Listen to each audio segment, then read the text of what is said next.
You're live. I filmed for 3 hours or recorded with Rob for 3 hours yesterday without using headphones, and I kind of liked it. Oh, yeah. So you guys haven't been using headphones. Corn, what are you doing, man? We just started the podcast, I'm working, Bubba. bud. This is going to be my local segment, local news segment. Good night. Good night. Boo. I'm always on the grind, Biscuit, son. you wait until you see the video we did today of me and Chili. We did a ruck/run challenge. Oh, that sounds fun. And we had these packs with 100 pounds in them.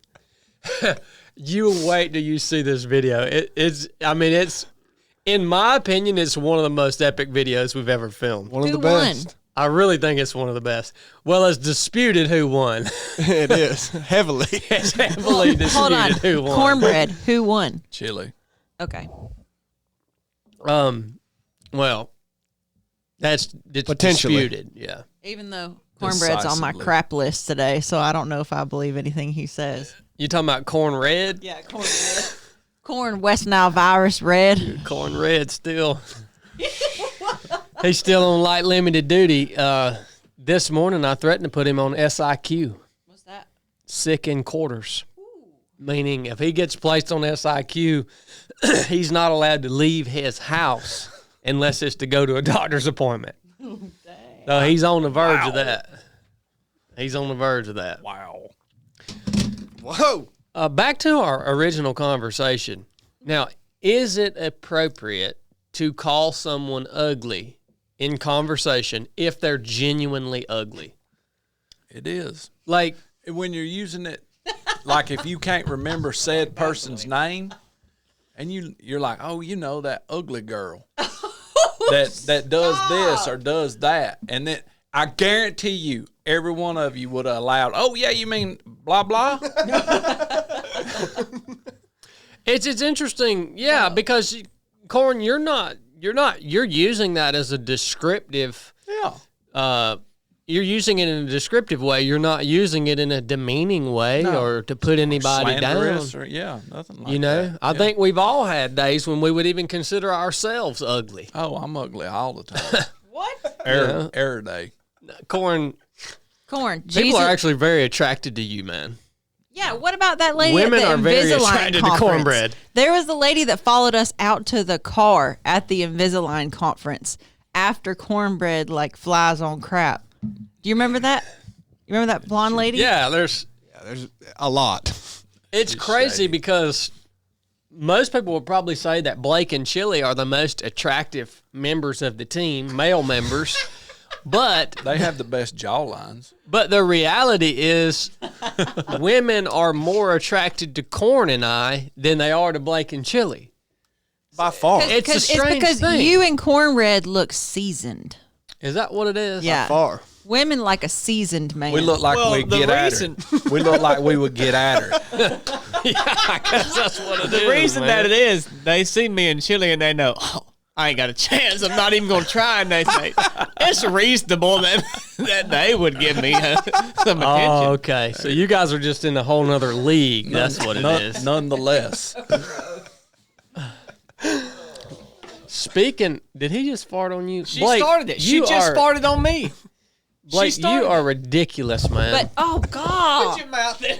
But the Oh my difference, gosh, the man. difference. This is so bad. I have my shirt up over my nose, and it literally smells like there's a turd 2 inches from my nose. You didn't start it. When I fart, it doesn't smell. Don't usually when I do either. Chili won't give me any of his gum, and I'm pissed. Why do you want gum so bad? I have to do something with my mouth. Chili, give her a dang piece of gum, man. Well, the only reason I didn't is because I know where all that gum has been, so I'm standing by that. I'm not doing that. All right, whatever you say, man. I trust you. I'm looking out for her. What about a Werther's? I don't have any. Why? Okay, where's the gum been? In my pocket. I don't care. In my shirt pocket. I don't care. All in my hands that have, bacteria laden. I don't care. Can I please have a piece of gum? Still no. What? All the things that I've done for you, and you won't give me one piece of gum. I'm looking out for your your health.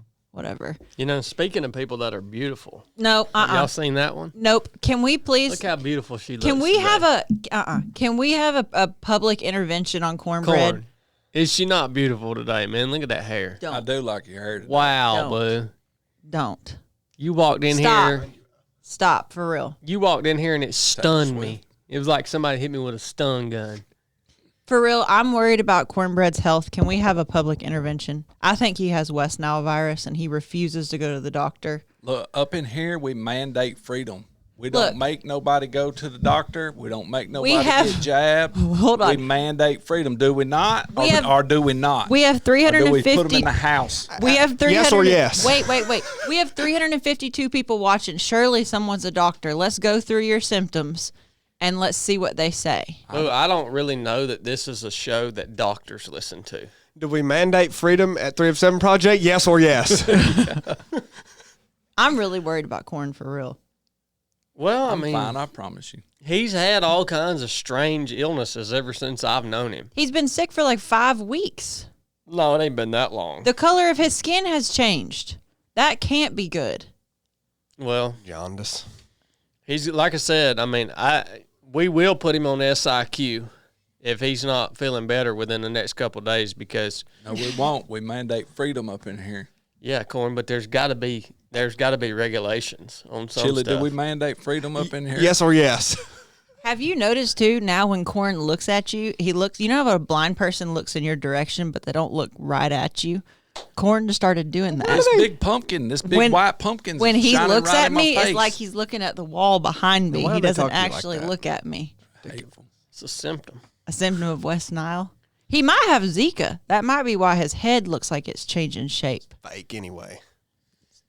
Zika's fake. It's fake. Yeah, mosquitoes can't really carry disease. No. Ain't big enough. No. Did you guys know the government is engineering mosquitoes to carry disease? They're dropping them out of planes. We talked about that 2 years ago, Brooke. Bill Gates released them in Florida. They Did we did that talk with about that? ticks. Yeah. They did that with ticks. Lyme's disease. We talked about that on Long Island. What was that place called? I don't know. Ground zero for Lyme's disease.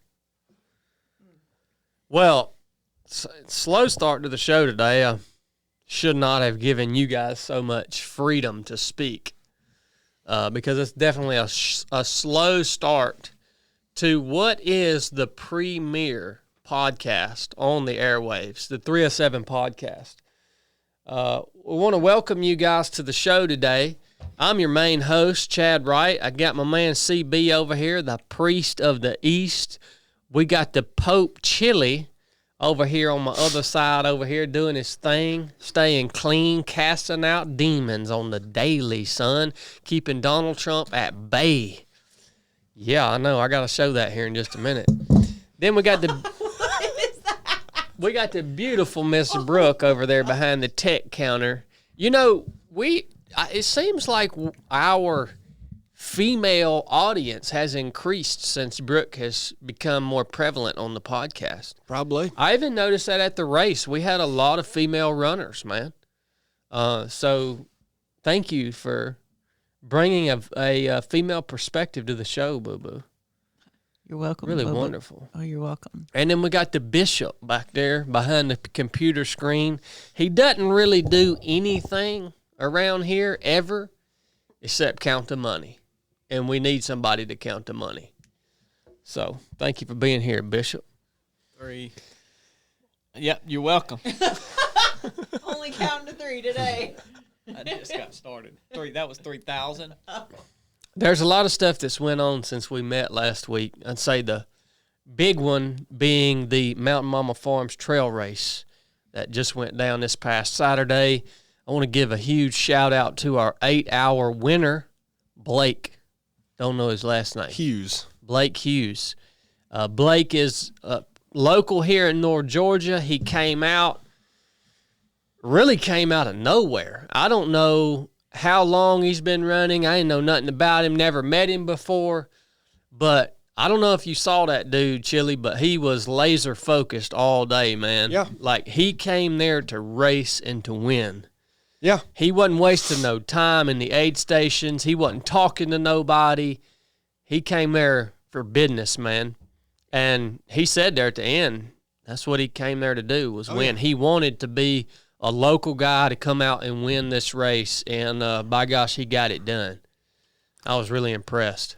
Yeah, I think the unfortunate format of the race that we run is that he was probably 9 minutes over on his last lap, so that whole lap won't count. But really, if you look at it in totality, what would that be? 56 miles in about 8 hours and 9 minutes. I mean, that's a good day.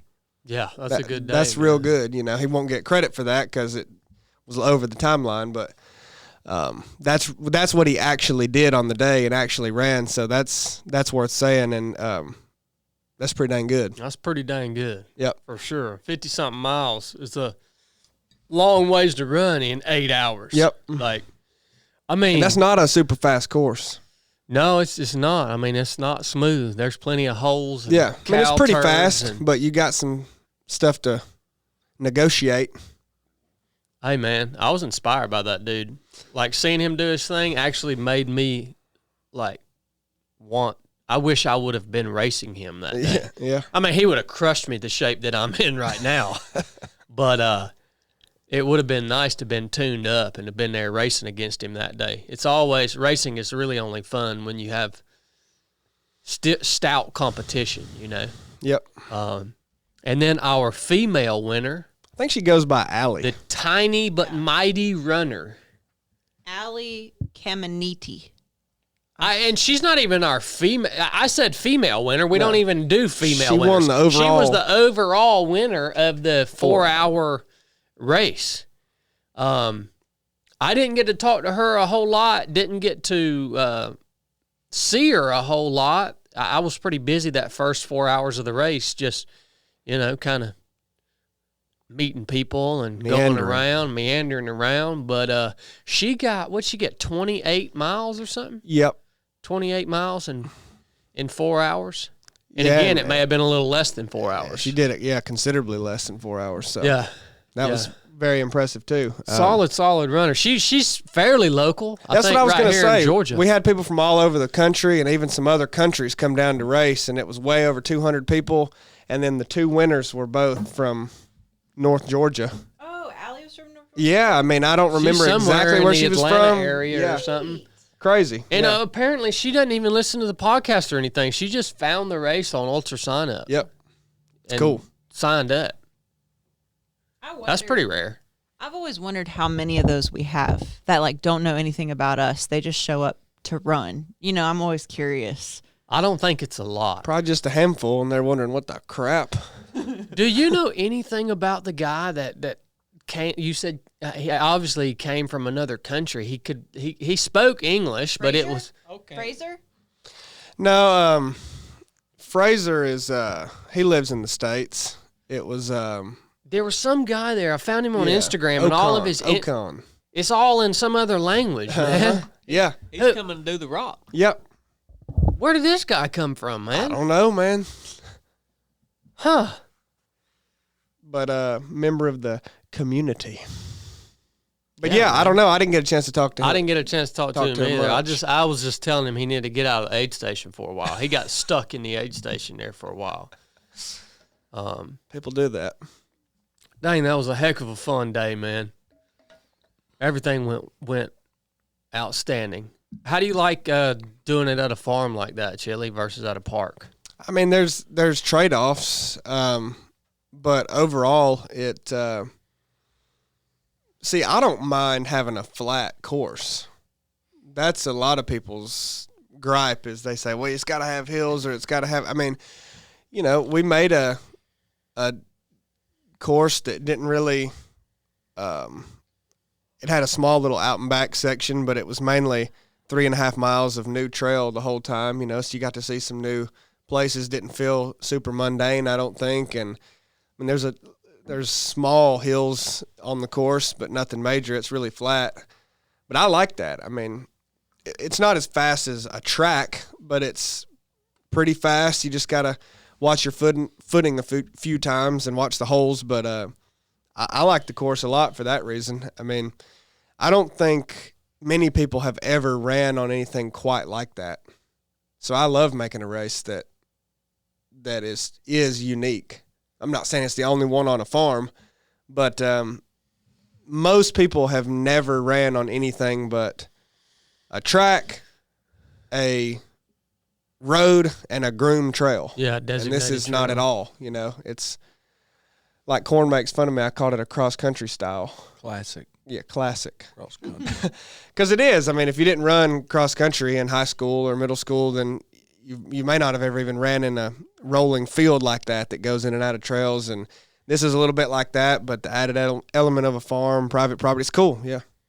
Speaking of unique, Oh, the best part, the He's best about to say part it. of the whole race, dude, was Steve. Oh yeah. you have to give background to the listeners. Like, so Stacy, it's her farm, Stacy Marshall, and she's a 5th generation cattle farmer. It's 300 plus acres, and her dad, his name is Steve, and they are like country to the bone. And Steve has been doing. He was at the fair. So he does the Chattooga County Fair. He does all the announcing. So he's like an old school announcer.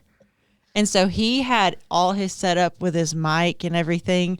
And I don't think anybody there was prepared for how old school he went with his announcing. Like nobody was ready for it. That dude is legendary. He was legendary, man. He actually did quite good at announcing. He did really good. Real Like good, it wasn't yeah. even like it was just, oh, that's nice. No, he was good at it. I mean, he kept it. He kept it moving. I really liked how he kept it moving, and he would move into different things and announce all the little things that were going on. Like if you'd forget about all the little things. the food, yeah, forget about the food trucks, he'd remind you about it. I mean, seriously, like Yeah. I think He it did real good. was good. And He did. a couple times he slipped up on the names of things because he had so many things to manage. I mean, we had yeah. 1,000 things going on, and He had probably never heard of First Form before. no, and he had you should have seen where he was. He had a list. He had 2 pages of notes. He took it very seriously. He had our mission statement written down. He announced 3 of 7 mission statement at one point. I don't know if y'all heard that. I was like, what? And at one point, he slipped up and he said, and we got a vendor over here at this tent with good food, first porn. and all of us looked up, and it was a little tiny mistake, but it made everybody laugh. Do you know what I mean? Like, it wasn't like even the first form guys were laughing. Like, Steve's personality was perfect. Like, it fit our brand perfect. Like, it was just great. Oh, he was hands down made the event. I mean, we're going to try to hire him to come to the race in March at Sloppy Floyd. Hopefully we can get him on a schedule to be there. But yeah, man, there were a couple times he would be announcing stuff like the color run for kids, which Caitlin crushed that. That was awesome, man. It was so good for the kids. And he would like announce the color run starts in 5 minutes. I'm always checking time. And I would check my watch, and I'm talking about that joker was down to the second. It started in 5 minutes. I was like, Crow, man, he is really on it. Yeah. He is on it, man. Yeah. He nailed it. What an awesome addition to our races. He was announcing like he was up in a big box above and could see everything, and you'd be standing there and he'd be like, the time now's 7:58, and he'd be standing right beside you like, whoa, Steve. Yeah, he had a Bluetooth thing Yeah. where he could get mobile. Yeah. That's right. Yep. I just like how all throughout the day he kept repeating in the same tones, welcome to the Mountain Mama Farms Classic. Yep. And every time it sounded the same. And I love that. It did seem like he was at a big box, like overlooking the event. Yeah, That's it so did. great. It was awesome. It was so great. The races just keep getting better, man. I mean, they just keep getting better. I mean, I've always loved them. Me and Chili, the first race we ever did, me and Chili put it on, and then we were like, nah, we ain't gonna do this again. No. We loved it, but I'm tell you what, there's a lot of work that goes into that crap, son. The only, I like that we did a 50K because that way it was unique. Yeah. Ours made a mark, It's the only 50K That is in true. 3 of 7 history. That is true. You could do a 50K, boo-boo. Good. Yeah. I like to be inclusive. And the reason the races keep getting better, especially this one, is because I've been doing them by myself for 2 years. And this year I had Courtney, Chili's wife, I had Caitlin, and I had Stacy.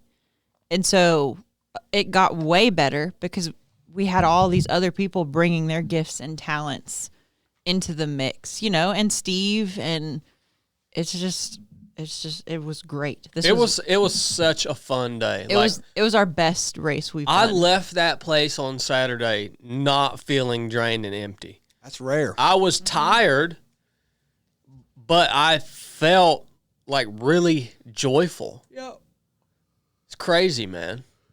Yeah, because that doesn't generally happen with me in large groups of people. So thank you, all you guys who came out and were a part of that. And Yes, and our next one is live. On yeah, Ultra if you Sign Up. haven't, if you want to come out and experience the Steve experience, and Possibly, we don't know yet. possibly we're going to try to get Steve out, and if you want to run a different type of course than the race in March, what do you call it, baby? It's just called the 3 of 7 Trail Race. It was like our original timed race. Yeah. at Sloppy Floyd State Park. Yeah, it's a really challenging course. So there'll be a lot less miles ran on that course within the given time. I am actually thinking about going out there and racing that. I don't know about Am that, I allowed bud. to do that? You need to heal your back up. My You're back allowed, feels but good. if you win, you can't win. Like you can't win any prizes. Oh, bull crap. No, like, I mean, We ain't giving it to somebody who gets second. I don't think I'm going to win. I mean, I want to go out and try to win, but there's not a very good chance that I'm going to get in good enough shape to win against guys like Blake or who won our trail race last year? What is Roman. his name? Roman. Yes, Miguel. I Yeah, think. and like Roman and Doug were on Blake pretty much all day Yeah, till the they end. made him work. yeah, there's a very small chance that I'm going to get in good enough shape between January and February to be able to beat guys like that. But I would like to go and compete against them because that's the thing. That's another cool thing. The more we're running races, the better the competition is that's showing up. Like there's you know, sure. in the beginning maybe there was like one guy that just blew everybody out. Well, this time there's a good handful of runners that are out there competing against each other. Then I like that, man. Yeah. Like that's what gets me fired up. And even Allie, you know, like she could freaking crush me right now, I'm sure, you know. Well, too, I mean, I know the ultra running community is against this, but our sponsors keep jacking up the prizes every race we have. I mean, I think our prize basket for each winner this go around was like over $2,000 worth of stuff. I mean, it was insane. So, I mean, that's worth competing for. Yeah, man. Yeah, and runners, I mean, if you win the race, if you put in the work and the training to come out there and run, I mean, I think it's cool that they get stuff. You know, none of them are out there trying to win the prize basket. Like they're just trying to win because they want to compete. Yeah. And the prize basket is just a bonus. I think where the ultra running community gets a little against it is like this new last man standing race that came out in Amicalola. That's basically a $10,000 prize to the winner. Have you heard about that, Chili? Uh-huh. So a race like that, the majority of people that are running that race are focused on winning that money, right? Yeah, but So- see, I don't hate that. I don't hate it either. But I can see how it can change just the feeling of the race from what you would traditionally experience in a grassroots ultra, you know, type run to now you've got $10,000 on the line. And Have they ran one of those? yeah, Okay. yeah. So they ran that last year, and actually, the dude that won it, I talked to him at Running Man, and he said it got down to 3 people, And he basically told the other two guys that he would give them both $1,000 if they just went ahead and quit. And so there now you're seeing how when that kind of crazy. Yeah, now you're seeing like that would never happen at a mid-state mile or at a Big's backyard or something like that. So when there's money involved, it changes things. I mean, I'm not faulting him for the strategy he used. He was tired of running. He wanted the dang thing to be over. So it was 10,000? Yeah. They basically sign up 100 runners at $100 a piece. Is that 10,000? Yeah. And then they just take all the money from all the entries and give it back to the runners. That's pretty cool. I mean, that's like if you don't like that or you don't want to participate in that, then I mean, there's plenty of races that will fit what you're looking for. But that's a unique idea. Well, at least it's going back to the runners and not. Yeah. I mean, I think that's pretty cool. Yeah. That's interesting. They gonna do it again? Yeah, I think they're doing it again. Yeah. Freaking. I think they call it Conquer or something. Let's go, Bubba. There's like, dude, let's go. Are you serious? $10,000 for real? You think I'm gonna go out and run for $10,000, dude? Yeah, let's go, bub. Give me a break, man. Well, actually, if you're that's interesting. Yeah, we ought to go. No, I'm not interested in that. You should do it, Chili. We ought to go. I am interested in racing our race in March, and I'm also interested in doing the Mid-State Mile again, but it's not going to be this year because I got the paddle race in July, so it's not going to be this year. This kind of leads me into, I actually tried to make a video today that was a flop. It flopped. Didn't it flop, Blake? Yeah, you got mad at me about it. I did. You were aggravating the tar out of me, Blake. I wanted to make a video today, but I think maybe it's a better discussion to have on the podcast. And it's about this idea of being a hybrid athlete. And I've had actually a lot of people ask me about my opinion or my perspective on these hybrid training methods. In other words, someone who is able to lift weights, run ultra marathons, do triathlons, somebody that wants to do all that stuff, right?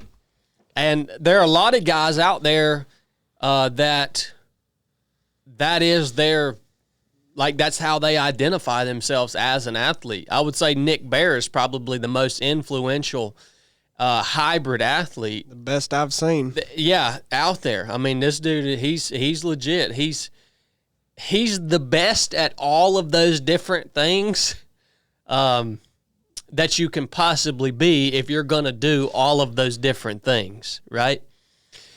And people ask me my opinion on it.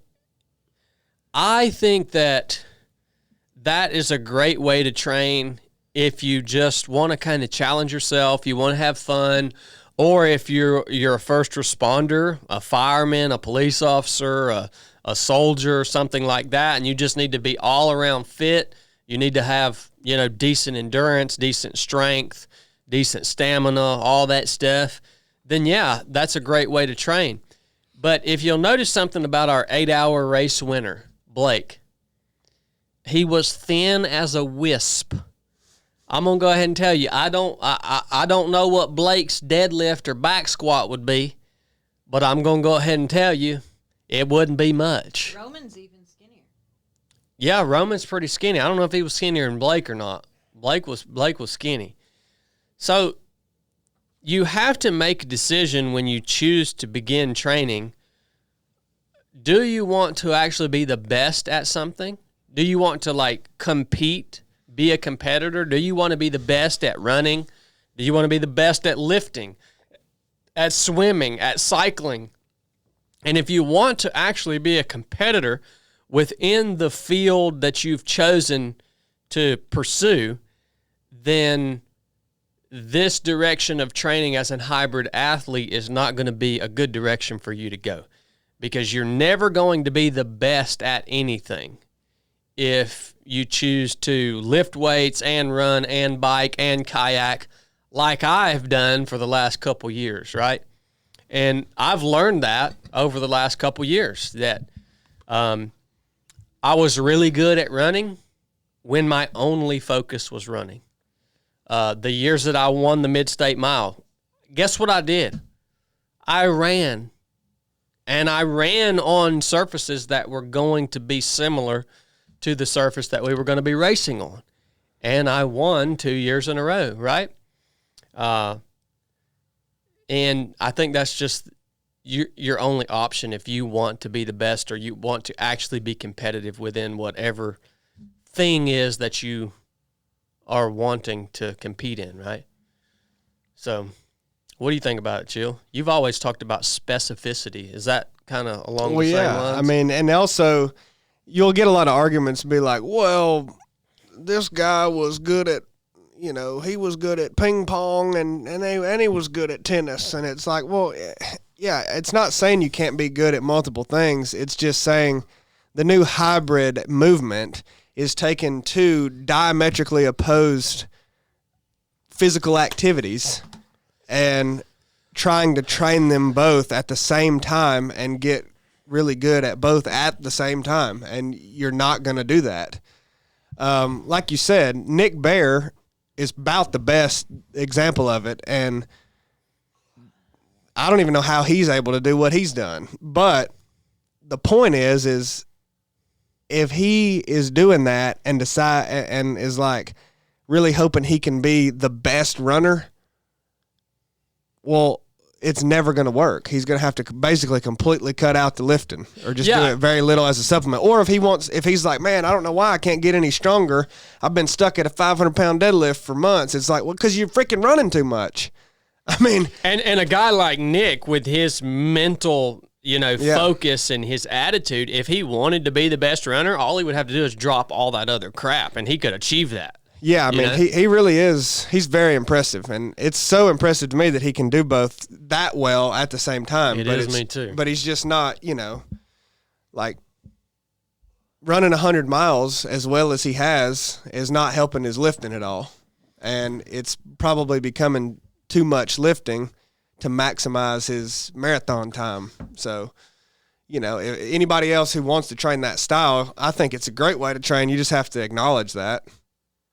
You can't go into that thinking that that's going to produce your maximum potential in either one. And even just the concept of it has bled over a lot into running, and runners not even trying to be hybrid athlete, but trying to be runners. And there are a lot of coaches out there who are advocating for strength training for runners. Yeah. And I used to kind of think that was practical. I no longer think that's practical. I don't think that strength training is beneficial to a runner who wants to be a runner and the best runner that they can possibly be. I don't think it's beneficial at all. As a matter of fact, if I ever decide to do the Mid-State Mile again or another ultra again and really try to win, I'm not going to touch a weight.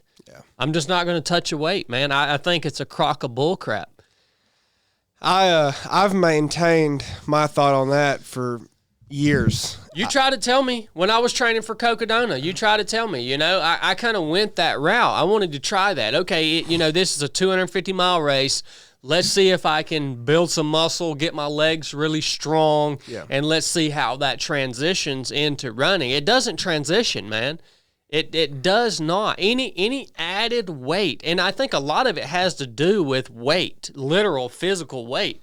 Any added weight you have on your body is going to slow you down. Yeah. I mean, you look at the best runners out there. You look at a guy like Harvey Lewis. He's a twig, man. Mm-hmm. You look at Blake that won our race. He's a twig. Camille Harris. She looks like she just came. I mean, I'm not being mean, but like she looks like she's I'm not even going to say it, but she doesn't look good. Yeah. Okay? Don't pull a cornbread today. Yeah, she doesn't. But that's because these people have sacrificed, all the other aspects of their fitness to become really good at this one thing. I think I've maintained for years, because it's pretty evident that I'm not saying that you need to do zero weight training ever in 5 years total of trying to be a better runner. But like, you have to realize that any amount of it is going to be, I mean, maybe not any amount, but almost anytime you touch a weight, it's going to be fairly negative for 3 reasons. One is recovery, because it's added stress on top of, say, 100-mile week. Any added stress on top of that, whether it's you get a little cold or there's stress at work or you go have a heavy squat session, is going to be probably pushing you over that edge to overtrain whenever you're already putting that much into running and all the stress that a 100-mile week brings. And the other is actually, well, the weight, you said added weight. I mean, I would say that could be the second one, but that really comes down to how you're eating. I mean, you're not really going to add much weight unless you're eating a big surplus of calories. But the third is it actually changes your muscles in a counterproductive way. Yeah. Like, if you're trying to produce muscles that work efficiently for endurance, weight training is not going to help you with that. I mean, really at all. And the added stress it's just not worth it.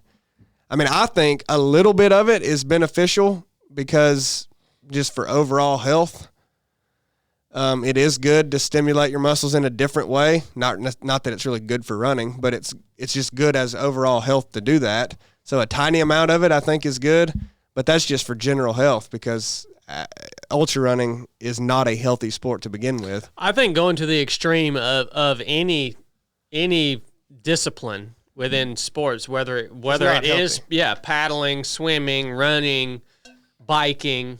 Just like I would say a professional power lifter should probably run every now and then just to keep their heart in enough shape to not keel over and die. It ain't going to help them power lift. Yeah. But it's just keeping you overall, like, you should probably run every now and then. If you're 300 pounds power lifter and never, you get winded walking up the steps, like, yeah, you probably need to run a little bit. What do you think would be the optimal regimen for just general health? Let's just say somebody just wants to exercise purely to be a healthier person. Because I believe that literally walking is one of the best possible things that you can do. I agree. And we did rucking today, which that was a freaking joke, but that's another big thing that's coming out now. But I believe just for overall health, walking or potentially walking with a little bit of weight is probably one of the most healthy things you can do. Do you agree with that? Yeah, I would say I've come up with my general prescription. I hate generalities. Yeah. But it's something like 2 weight training sessions a week, 3 walks/runs, and then 2 complete rest days. And I think on the weight training sessions, you should go heavy. Heavy means heavy for you, with good form and low reps, low sets. It's not a long, drawn-out session, but it's actually lifting heavy. And then you should have a day where it's a long walk. You should have a day where you do some sort of interval training, sprints, and then a day that's another long walk or a run, something like that. To me, that's perfect. Yeah, just for overall health. Just for overall health. Yeah, you're not going to overdo it with that. You're getting enough rest. It should be. If not, you could tailor it. But you're stimulating every system. You're not running a lot, so you're keeping your everything healthy. The stress, the pounding stress, healthy. To me, the biggest mistake in the gym is like a lot of reps. It's what people love to do. It's like, I worked out for 4 hours. That's completely negative. you'll get a hormetic response from that and make an adaptation and probably grow your muscles, get a little stronger for a while. It's not optimal at all. Certainly not in the long run. It's why people it's why people at the CrossFit gym or wherever are constantly injured. Yeah, Yes, they are. get stronger for a period, and then they lose it all in the next 3 months because they have to get injured. Then they build it back in 3 months, and they lose it all, then build it back and lose it all. I mean, you want to avoid that. Same thing that running high mileage causes for a lot of people. Like, I don't think you have either, but I've never had any musculoskeletal problems. Like, I've never had stress fracture, nothing. Mm-mm. But even not having that, running super high mileage for months on end, like something ends up taking you. Like you just drained, and then it's like You you're get sick super or- slow, and it just comes to an end some way. So Yeah, I think that's a good word, man. I think it's something that hopefully benefits people who, now that Donald Trump is president, they're ready to get off their freaking fat butts and get out there and get healthy again. You know what I mean? I would never ride a bike if I was going for overall health. That's another thing that snuck into running is cycling is good for your running. Just sitting on your prostate all day. Yeah, I don't believe cycling is that's good not for your good. running. Ridiculous. That'll give you prostatitis. Don't. Can we talk about how the government's trying to get rid of cash now, or are we still? Are they trying to get rid of cash? Well, I did have a big news story. Well, we hadn't even got around to news yet. Chili's. I didn't even know there was anything big in the news. big Yeah, what do we got for announcements, Blake? What's going on? Well, you need to tell them about, not all of it, but you need to tell them a little bit about that store in there. What? About these That's legacies. really funny. these legacies. You asked him what his announcements is, and he said, "You need to tell him that." You know? Oh, our legacy designs. Yeah. Oh, we're announcing that today? All we need Well, partial. You know, I like to get on the front end of things. really all there is to say is that the entire store is a legacy. Well, yeah. What? So all of our T-shirt designs that we have in the store right now are going to be legacy designs. So, by the way, I want you guys to save some of those for me. All right? Got you, bub. Already got yours put back. Yeah, make sure you save some of those because they're going to be worth a lot of money one day. Do you realize what somebody would pay for a mint Mandate Freedom shirt right now, dude? Oh, yeah. They ask for them boogers all the You time. probably would because we don't have any. Period. We Yeah, I don't have any. I mean, a mint one that's never been worn. I think she. I don't know. I think we sold them all. That shirt and the running shorts are the most asked for anything. Yeah, they're legacy, you know? And so what we have in there, Chad and Chili shirts coming up. now those are going to be worth the most one day.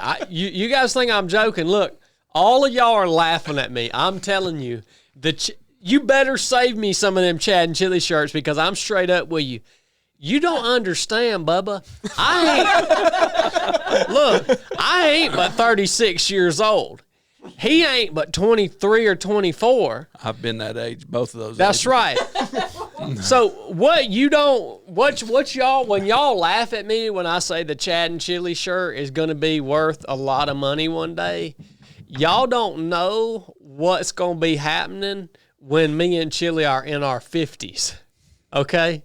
Like, it's going to be big, Bubba. And by the way, we are going to own the Chad and Chili shirts, and we're going to split the profits. yeah, And that's y'all fine ain't with me. getting none of it. Yeah, because all of y'all done is sit around here and I laugh may at already me. took me a whole box home myself.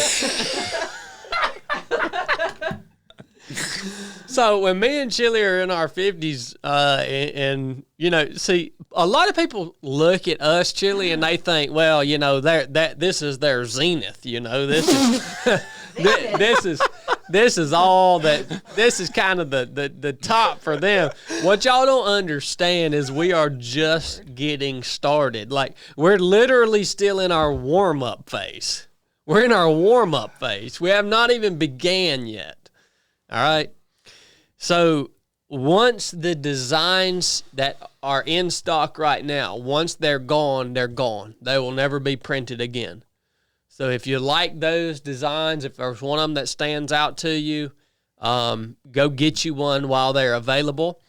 Because in 2025, the shirts and stuff are going to look different, and those are legacy designs. So Blake wanted me to share that with you guys. What else, Blake? No, I appreciate that. That's all the announcements. I have an announcement.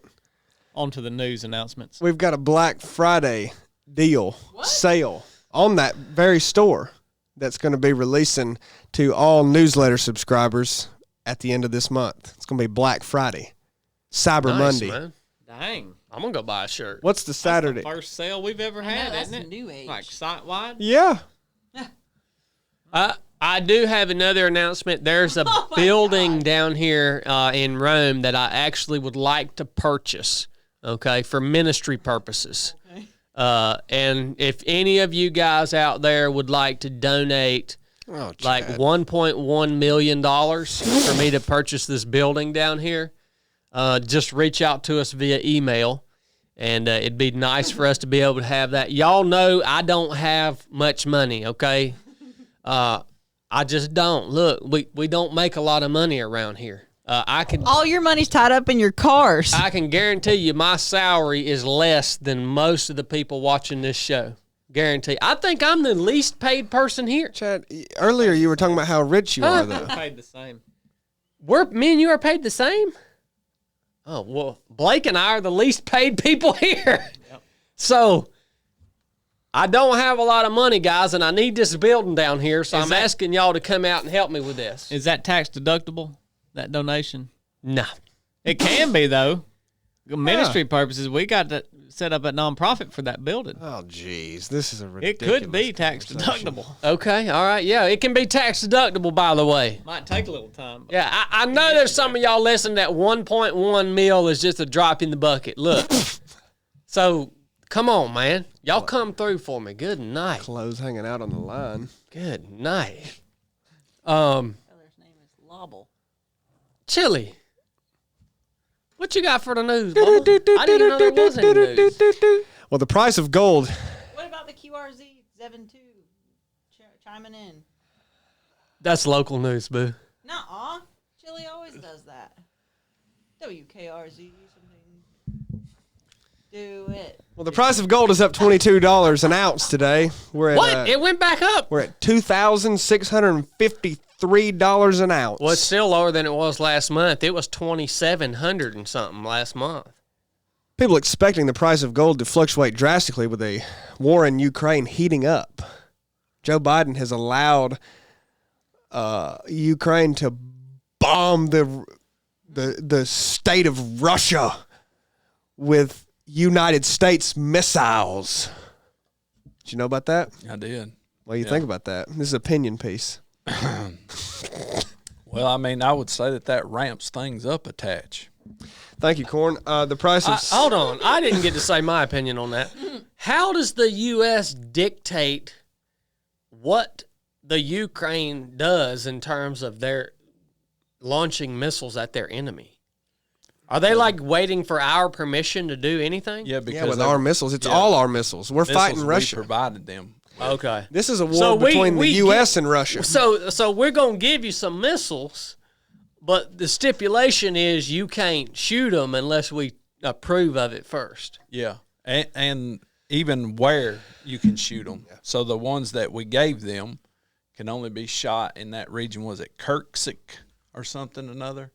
They could only shoot them there and nowhere else in Russia. That's a pretty big stipulation. Here's some free missiles, but you have to do what we tell you to do with them. Right. Well, this has always been the Russia versus U.S. war. Ukraine is fighting it through proxy. Mm-hmm. That's pretty clear. Yeah. NATO and U.S. funded. Yep. And Ukraine not being a part of NATO nor a hardline ally of the U.S. It makes no sense. Why would this be affecting the price of gold?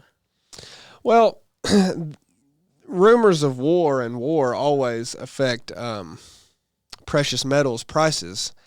And I'm very interested in precious metals. And we don't. And we don't. If you're going to apply for the advanced ROP mission, you better go ahead and secure your 1 ounce of gold if you don't already have it. Well, I also wanted to mention the price of silver at $31.53 an ounce. We have platinum at $965 an ounce, and the often overlooked palladium at $1,023 an ounce. And you've been wanting gold. I've been wanting palladium.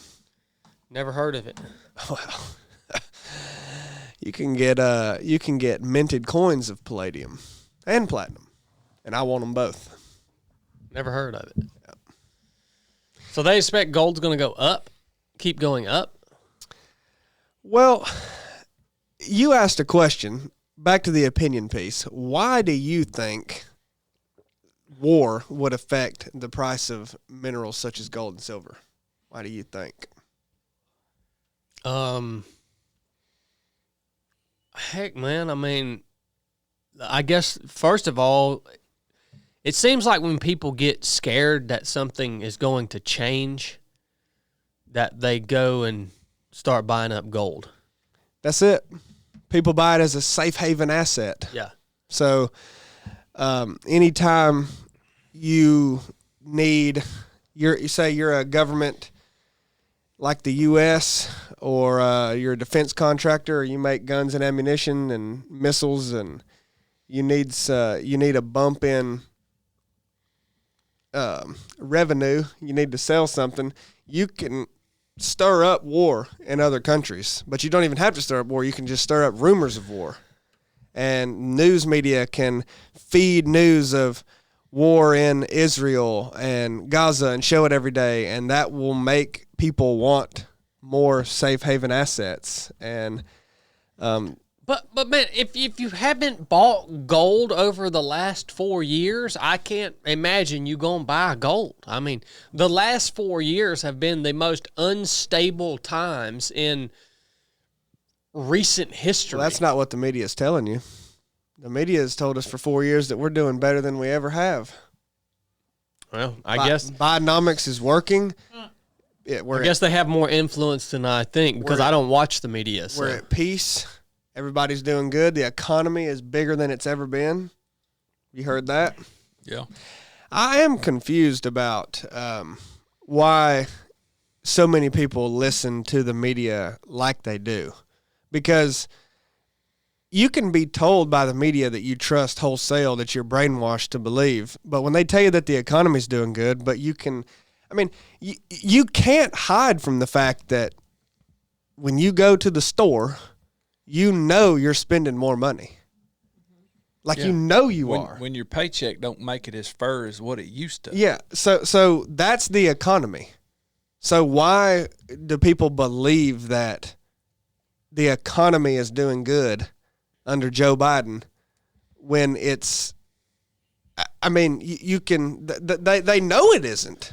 Well, you know, this is an interesting thing to me, because I agree that the dollar doesn't go as far as it used to, and that's what we would call inflation, right? So the dollar's less valuable than it was 5-6 years ago.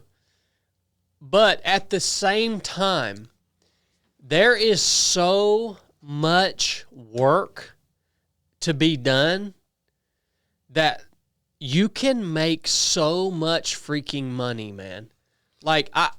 If you learn a trade, like these guys right here, Steve, oh crap, something sharp on the back of this. Steve, thank you for this, man. This Trades Talk. This is my buddy Steve Adario. They come out and train. He's got a coaching group. They come out and train with us at the Proving Grounds and at Rite of Passage.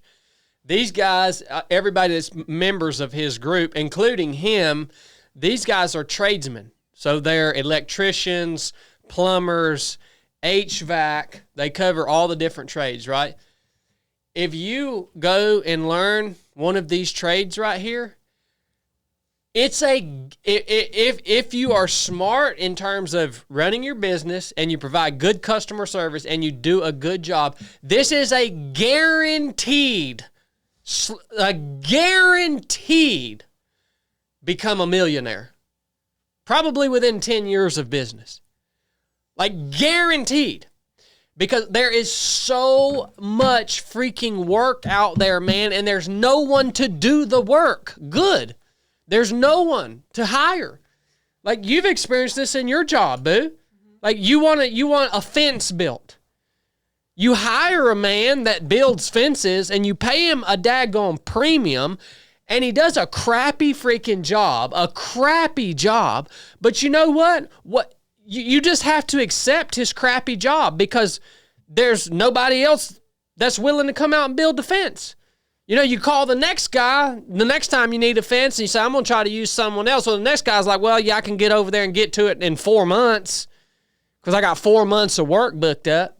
Like, there's so much freaking work to do, and there's no one to do the work. And I have no remorse for you guys that are out there who are complaining about your poor little financial life and that you can't provide for your family and you can't do that. That's a freaking joke, man.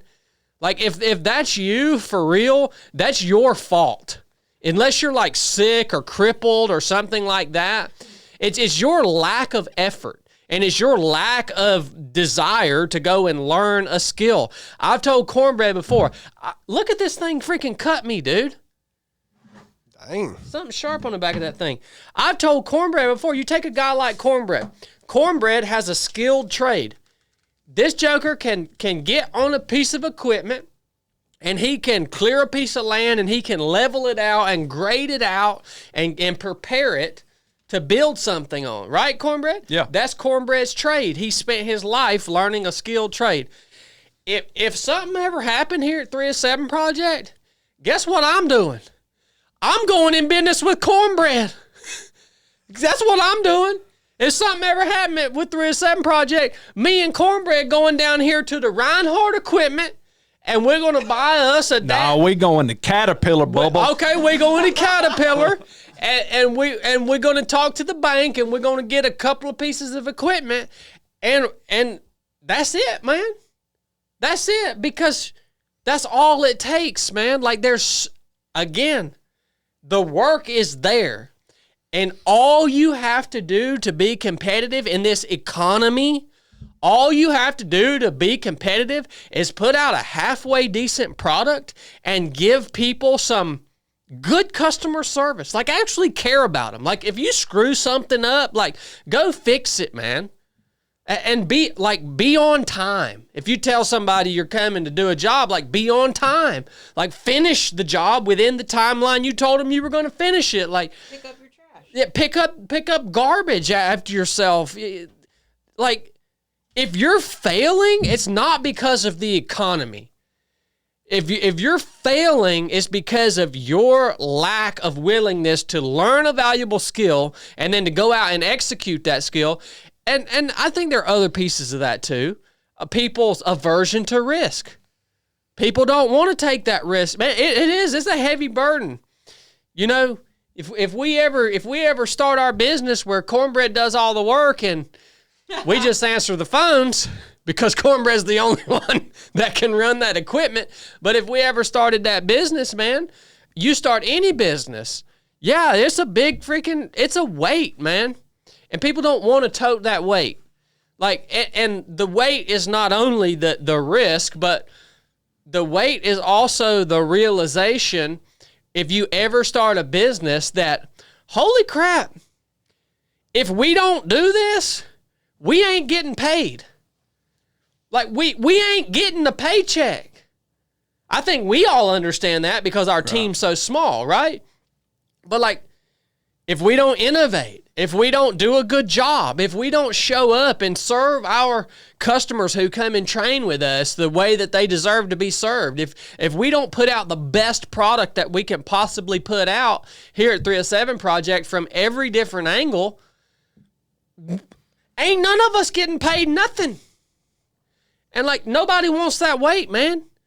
They just want to go, you know, be the maintenance guy down here at the freaking hospital and say, yeah, I'm going to get a paycheck till the rest of my life. And, you know, it doesn't really matter the quality of work that I do.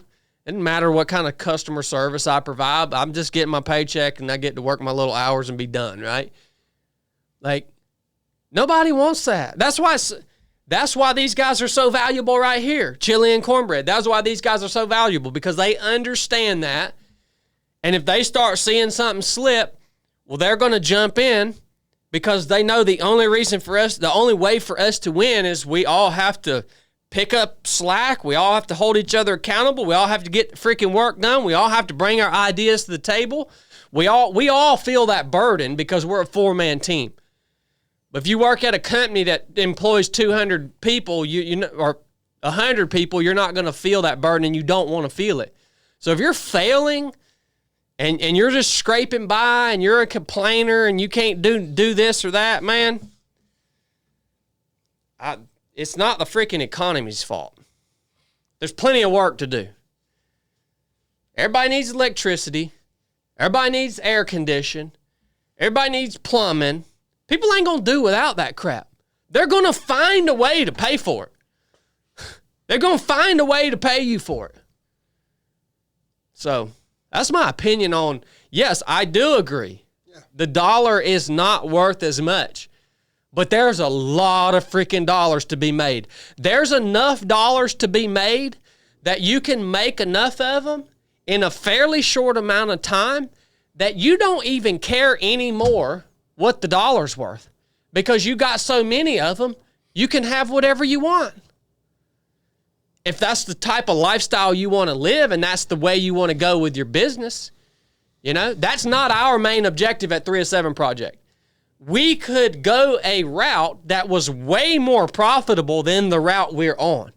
Our main objective is to serve people, to help people grow, and to share our experiences with others. But we could change that direction, and we could go a route that makes a ton more money. That's the route you want to go, right? It's available. It's there. You don't want that burden though, man. So shut your freaking mouth if you're daggone poor and you're freaking complaining about the price of eggs, man. Yeah.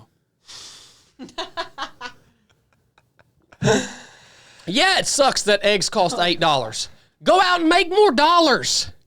Come up with an idea that makes more dollars to compensate for the price of eggs. Or just get chickens. Yeah, or get chickens. Well, moving on. Even though that's a terrible idea.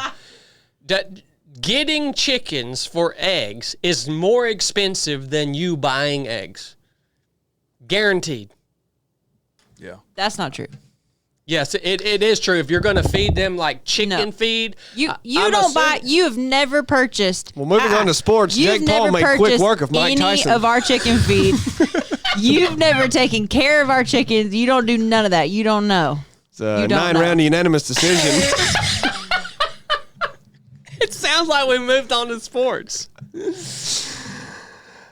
Jake Paul, the infamous YouTuber related to fellow star Logan Paul, made quick work of Mike Tyson, the legendary 58-year-old boxer, on Saturday night. In a 9-round unanimous decision, 2-minute rounds, Jake Paul appeared to be saving his energy in the late rounds and pulling punches to not make an embarrassment or an example out of the 58-year-old Tyson. Cornbread, what did you think of the fight? I think you could tell that it was staged. Whoa! By both of them. Whoa! Oh, Mike was holding back too. Yeah, for sure. No, he wasn't. Oh, by golly, he was. No, he wasn't. By golly, he was.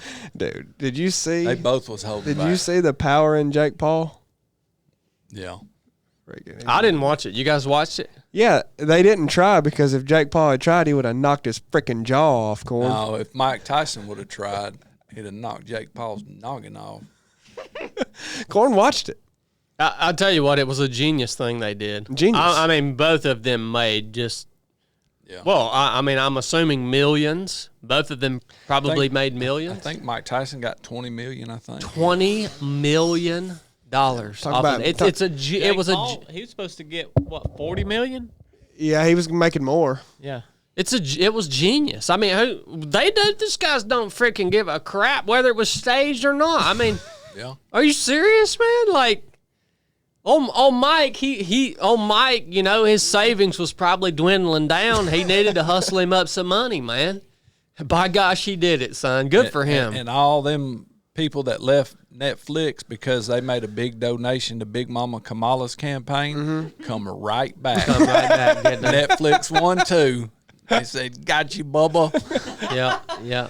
Well, I also wanted to make mention of the heavyweight UFC super match between John Jones and Stipe Miocic. John Bone Jones? John Bones Jones. Yeah.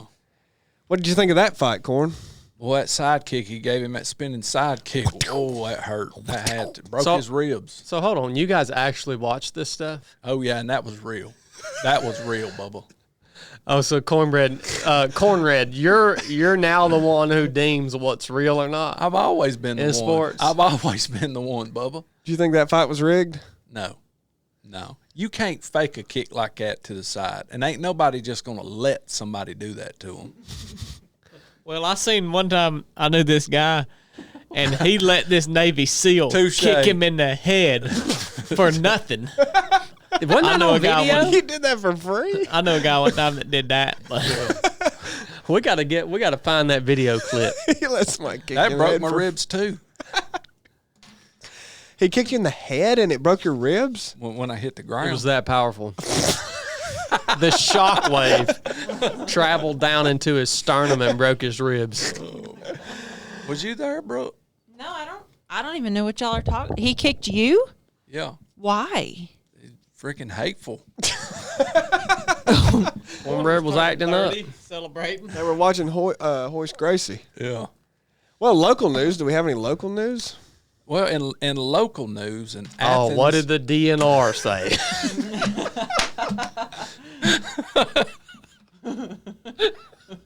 Here we go. Georgia. Now you got Corn going. He's not going to be able to do his report. Georgia fishing game. That's the best we line go. of the whole podcast. Oh, what did the DNR say?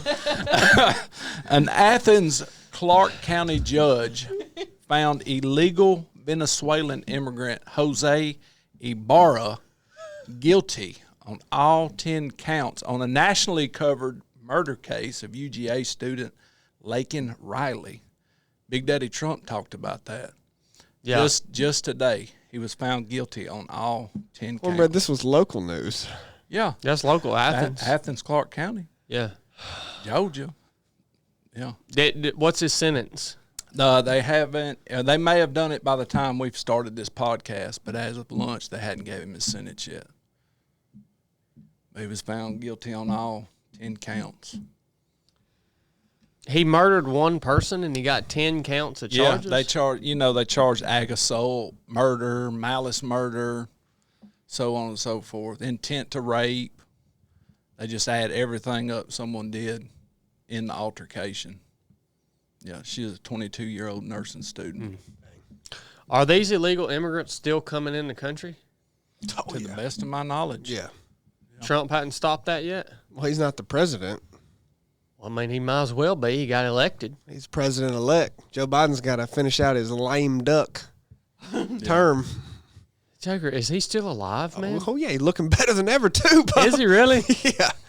He looked great in that meeting with Trump. Yeah. He looked great signing that missile package, too, for the Ukraine. He looked He's vibrant. just tickled to death, ain't he? Yeah.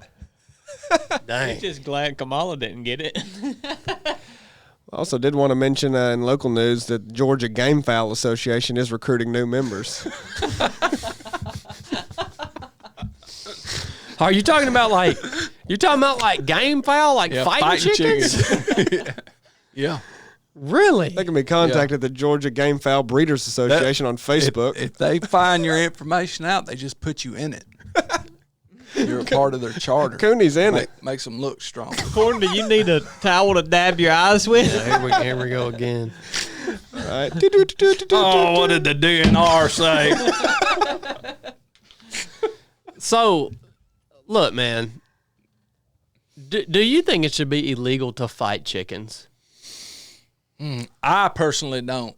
That's an unpopular opinion. I personally don't.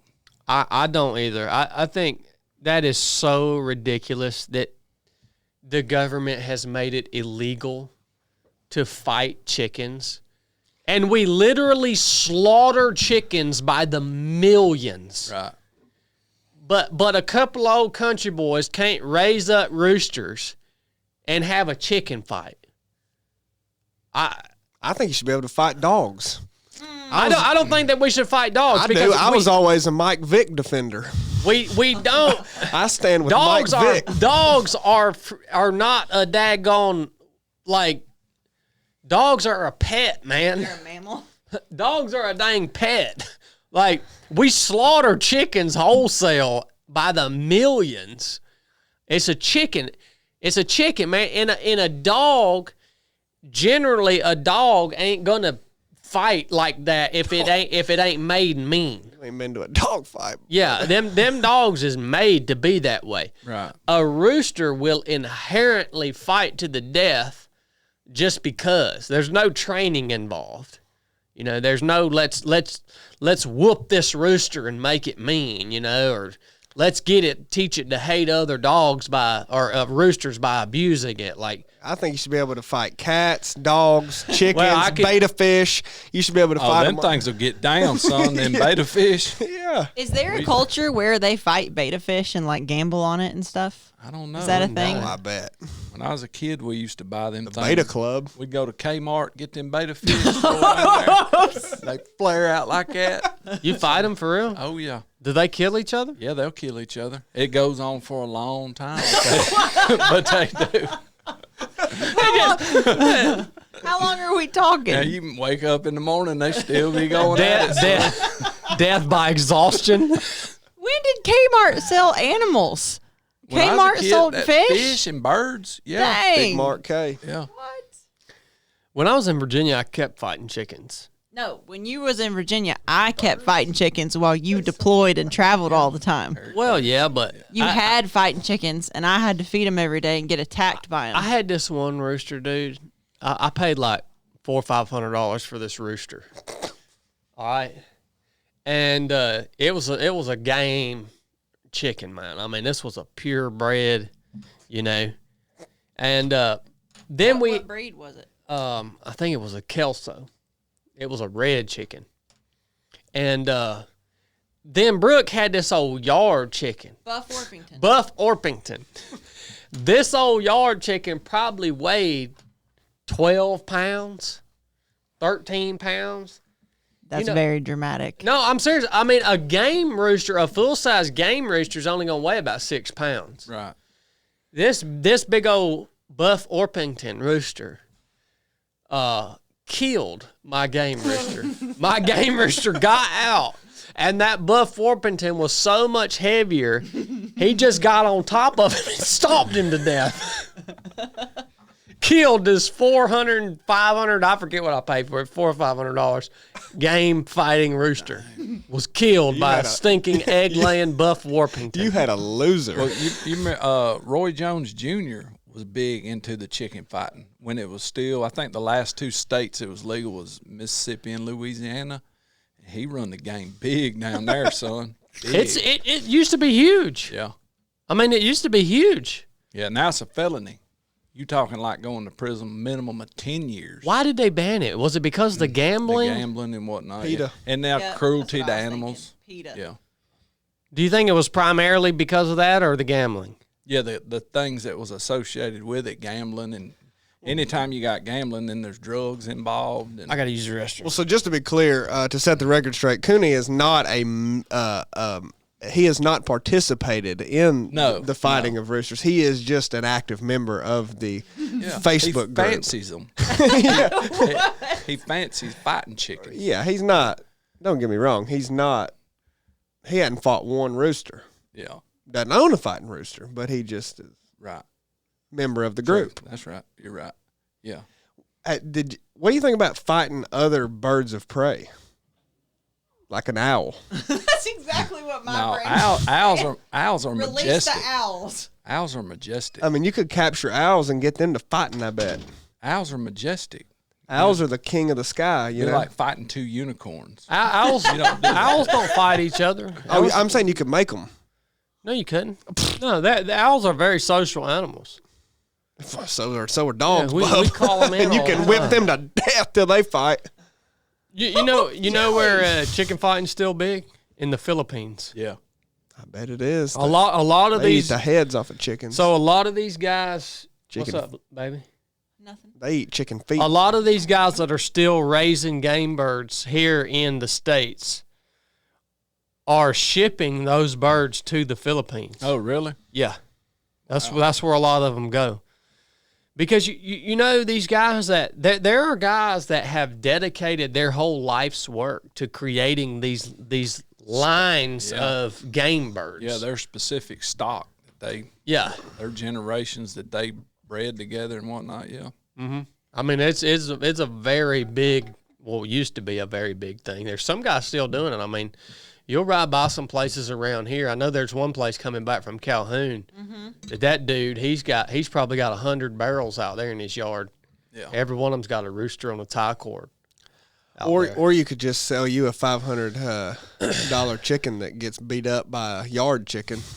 That sure happens. Sounds like a good business to me. Take your Buff Orpington to a fight. It was weigh. So when you fight chickens, you weigh the birds. Yeah, it's just like boxing or anything. So why do we allow humans to go in a ring and fight, but we won't allow men to fight chickens? Do you not think that people are gambling? I can answer that for you too. Chili and I both can answer that. Who do you want? People going in there under their own volition. Right. It's not like we're fighting our babies. Right. They're like, why don't we allow men to fight their kids? Now, I'd like to see a baby beat the brakes off another baby. That's why. I mean, it's because nobody's making the rooster fight. You just setting the rooster down in front of another rooster. Yeah, but that's why though. I disagree with you can't fight a chicken because it ain't a baby. But that's why they don't allow it, because it's cruel to make You're not making them fight. Well, hey, Bubba, that's how it's looked at when you set them down in front of each other in a ring, in a little cage. Well, they're instinctually fighting. I think it's ridiculous, man. Well, you let them get too close. Is that all we got for the news? Yeah, that's it. Oh, slow news cycle. Jeez. We got a good Patreon question this week. Well, I mean, it's directed mainly at you.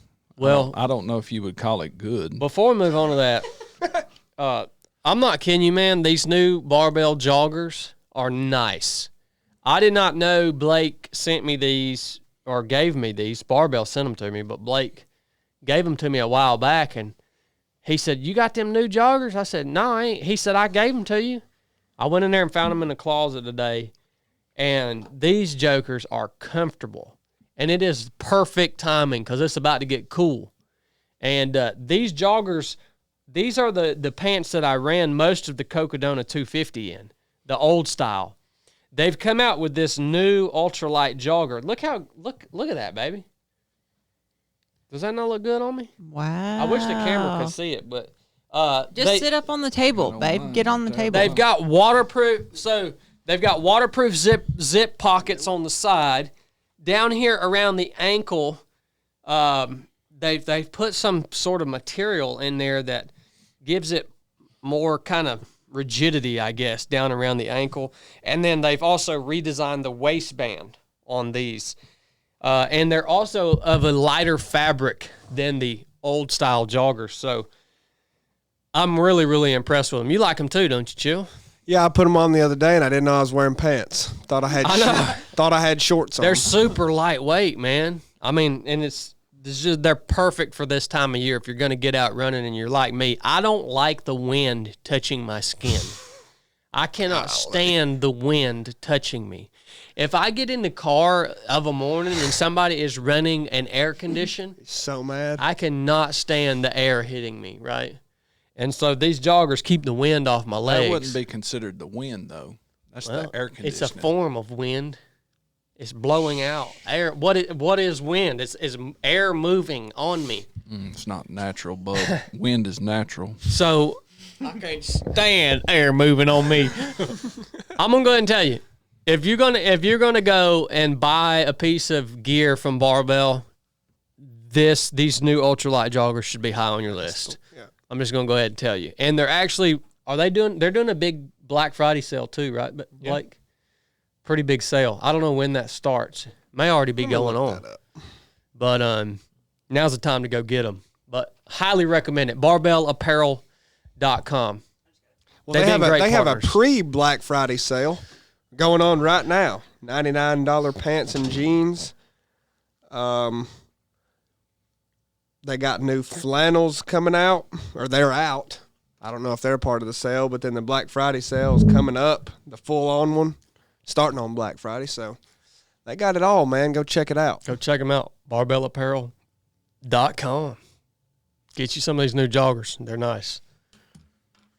So I specifically thought of this question the other day when we was skinning them deer. Remember when Chad got mad at you, Blake, for... Was this your question? No, this is for Chad. Oh. But I thought of it. I read ahead. Yeah. Remember when he got mad at you for using his saw, saying that was his metal saw, and we got to talking about knives and whatnot? This is from Albert DeVille. And he said, I seen your preparation video for the Colorado ride that you like knives. What are some of your favorite knives, and why do you like those specific knives? That's a great question. I would say some of my favorite just off-the-shelf knives, probably my favorite is a Spyderco. I like Spyderco knives. Now, they make everything from low end to high end. I mean, you want to get one of the higher end ones. They make one, it's a folding knife specifically. I've never had one of their fixed blades, but their folding knife, I think it's called the Paramilitary. And Spyderco knives, they're just so smooth and they're slim and they're extremely sharp and they hold a good edge because of whatever material they make the blade out of. And they're not super crazy priced either. I mean, you're talking maybe $200 for one of these knives. They just look cool too. They got the big hole on the top of the blade that you can flip open with your thumb. They're just super smooth, man. So Spyderco, if we're talking off the shelf, like you can buy at your local outdoor store, that's probably the way I would go. Now, if you want to get a really nice knife that's going to last you a long time, kind of like more of like an heirloom type of even folding knife, my favorite pocket knife that I have is from Shea Butler. It's the one you bought me, Blake. What do you remember? What model that is? Valor, right? I think it's the Valor. Yeah, I think it is the Valor. He makes a folding knife that is, I forget what he said. Just the screws the screws that hold the knife together, like a couple little bitty tiny screws. It's like $70 or $80, something crazy like that, because they're all made of titanium, I think. And the way he's just got really smooth ball bearings in there, and the blade and the body of that knife too is just super solid. Like you hold it in your hand, you're like, this thing's not going to break or bend on me. You could pry with it, you obviously cut with it, and do all that stuff. You don't have to worry about it falling apart on you. So if you want a really high end folder that's going to last you a long time, then I would go to a custom knife maker for that, like Shea, for instance. Another company that I like, and I actually have one of their axes, and it's so nice, I don't even use it. I mean, I'm going to be honest with you, I don't even use it. But it's Winkler. Winkler knives. Y'all ever heard of them? I haven't. What's his name? Dan? Yeah, Dan Winkler. Yeah. He's a legendary knife maker, and he makes these really nice axes. And, this thing is razor sharp. It's balanced. It's just a beautiful piece, man. But that's the bad part about that is I think that axe from Dan Winkler, I think that's a $600 axe. Whoa. And it's like this big. So, it's hard to go and beat it up. You know what I mean? Right. Why is that? Because it is hard to do that. When you get something that's really well made, nice and cool, but that's what you should be using versus some piece of crap. Well, yeah, you know what I mean. Yeah, it's if you actually had a job to do, it's just a lot of. But it's hard to mess it up. A lot of these knives that are made, like I think there's a guy out there too that a lot of people have probably heard of, half-face blades. He's a former SEAL. He makes these knives, man, and he makes them for practical purposes, but they're just so pretty. Like, he purposely makes them like a work of art, right? And they're really high end. But I think a lot of people probably buy those knives too, and they don't use them just because it's such a pretty blade, you know? And that's kind of how that Winkler axe is too. It's so pretty. And, you know, when you get a knife, when you first get it, you know how it's like razor sharp, like a really nice knife? It seems like when you use it, it's never as sharp as it was. I agree, yeah. Oh, yeah. The first time you got it. Yep. Now, I know Shay, you can send your knives back to Shay, and I'm pretty sure he'll put like the factory edge back on them. Or he used to do that.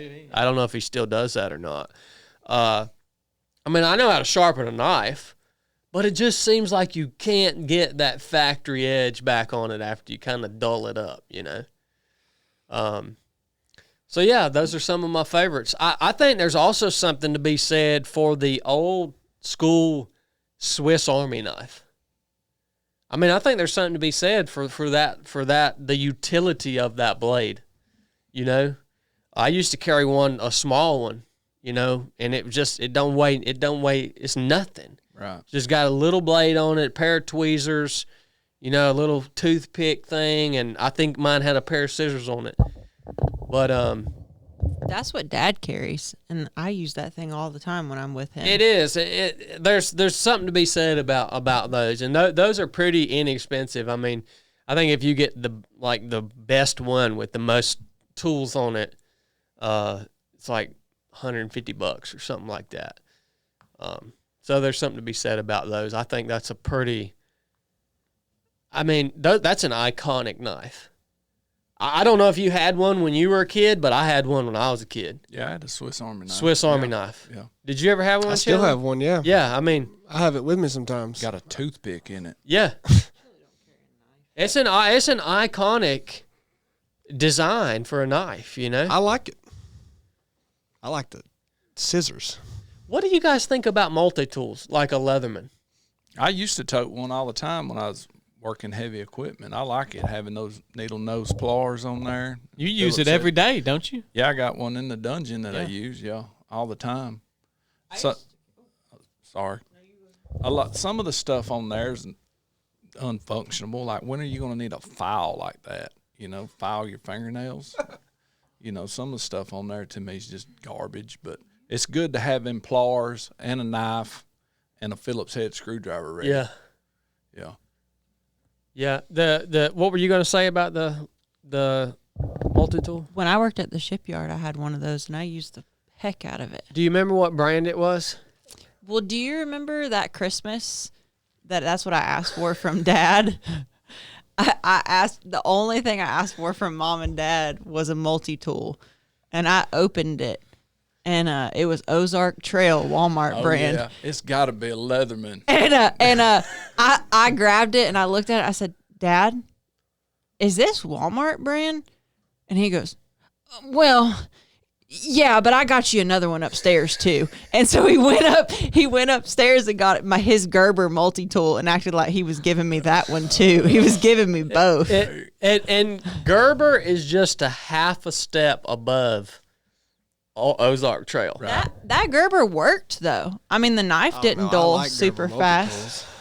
and I didn't break anything. Yeah, I mean, Good. yeah, I guess it depends on how much or like at what level you're actually using them. But no, Gerber is terrible, Chili. It's a good one. Gerber is a terrible knife. That's all you need it to do, but the knife sucks, but the little tool. What about Benchmade? Benchmade. That's like another. Spyderco. That's another off the shelf. What would you prefer, a Benchmade or a Spyderco, Blake? I'd probably rather have Benchmade. For real? Yeah. Why? Yeah. They're just a little more durable. Then a Spyderco? Yeah, the blade's too flimsy on that Spyderco. And now, if you're just cutting, the Spyderco's good. But if you need a little more utility, Dude, I can't tell you how many deer I've cleaned with a Spyderco. Hundreds. Now that is an old knife. Still flips open. That is government issue right there. How old is that knife? I don't know. Dude, that knife got to be 10 years old. Thing's smooth as butter, son. That is crazy that you still have that, man. Yeah. That's got to be 10 years old. Smooth as butter.